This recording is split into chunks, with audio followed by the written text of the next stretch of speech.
How I began as an activist or an advocate. When I was very young, a new reader, I was an advocate in that I read letters, helped with the elders in my community with correspondence, and I think that was an early path to service and understanding that we all have different talents and resources that we need to bring together to support one another. But when I was 12, there was a man named Willie Smith in Alabama who was wrongfully executed. There were a number of people that could testify to him being at a different location.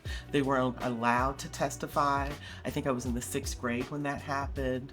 And I remember wearing a black armband to school because I just couldn't believe that everybody wasn't, God, I feel emotional about that, that everybody wasn't outraged that that could happen. And that really changed my understanding of our country. That deeply resonated with me.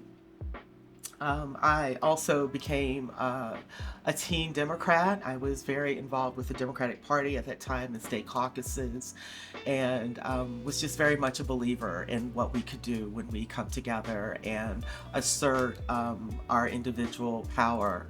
And that's very much tied to why I focus on personal innovation, because within these various systems, that's the only mechanism that we have any control over. That has really fueled how do I help people to understand that? How do I empower them to become a part of that? That has been pretty much my life. I was also big into PETA. And was trying to be a vegetarian, struggled unsuccessfully with that. And so personal innovation is really about a system of learning how to understand your needs and to create micro habits and a personal practice of meeting them.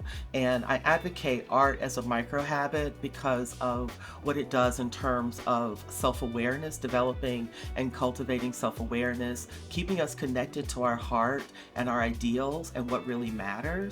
And then as a container, art is the best container I've found for bringing love as a political force and an economic force.